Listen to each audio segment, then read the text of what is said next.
So, Star Wars Jedi Survivor is already a very highly anticipated game, and with its release date just over a month away, that makes things even better.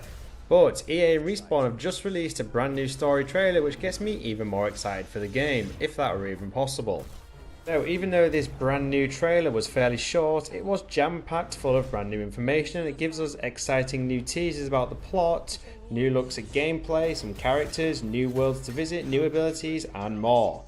So with that in mind, I thought I'd create a video showing the main takeaway points from that trailer. So without further ado, let's go ahead and get stuck in. So it looks like we're going to be visiting Coruscant during the events of Jedi Survivor. You know, that huge city world that we got introduced to in the Star Wars prequel films, along with seeing it in Andor and The Mandalorian recently as well.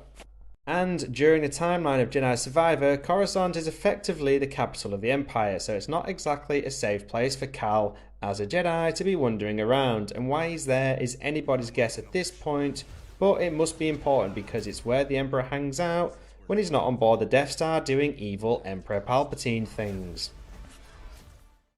And moving on, the latest story trailer finally allowed us to see both Merrin and Grease for the first time since the events of Jedi Fallen Order, and both of them have new looks, though 5 years has passed since we last saw them, so that's not exactly much of a surprise. I'm not sure if you noticed, but one of Grease's forearms looks a little different. Yep, that is now a cybernetic arm.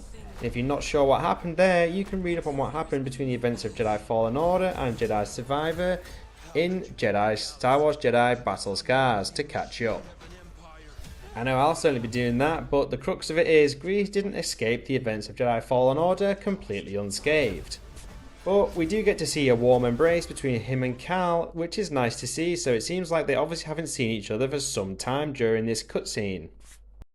So we do also get to see Cal's night sister ally Merrin, and she looks a little different as well. We also get to see her using an impressive range of powers, including magic and some hand-to-hand combat. It's not yet clear if we'll have the opportunity to play as Merrin or if she's there with Cal helping him out on his journey. As we've seen in earlier trailers and gameplay demos, Cal isn't always alone when exploring new worlds anymore. But this could be a brand new gameplay addition where we have Cal teaming up with both Bode and Merrin, and we could be stringing together combos and taking down all sorts of enemies using lightsabers, melee combat, blasters and more. I think this is going to be a really cool addition to the game and something new from the original Fallen Order game. So if you've not heard of the High Republic before, it's a time in the Star Wars universe where the Jedi were in their prime, and it was a couple of centuries before the events of the Phantom Menace. So it's not exactly recent, but what we did see in the story trailer was a glimpse of who I assume was the character in the Bacta tank in earlier trailers, and they seem to be wearing Jedi robes from the High Republic era. And not only that, but he seems quite mad at Cal and the other Jedi for letting the galaxy fall into the hands of the Empire, and it may seem like they're willing to do absolutely anything to try and revert back to the good old days, even if it means embracing the dark side of the Force. Now there are a lot of questions surrounding this character as well, like who could they be, why and how are they still alive, what's their plan, but either way it's certain to be an interesting story. They could well be the main villain of the game. There also seems to be more puzzles in the game once again, as we get a small glimpse of Cal levitating an orb of some description onto a dock, which then reveals a new bridge for him to walk across. Don't know about you, but I quite liked the puzzles in Fallen Order, so it'd be good to see what they have to do with them this time around.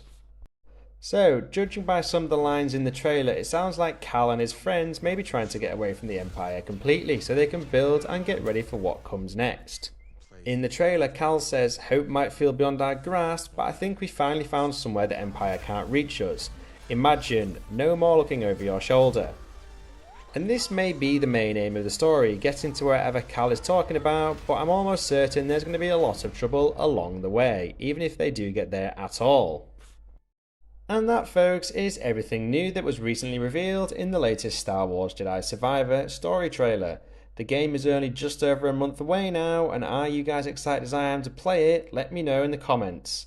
And if you're still here, it would be totally awesome if you could support my channel by hitting those like and subscribe buttons. As always, thank you for watching, and I'll catch you in the next video.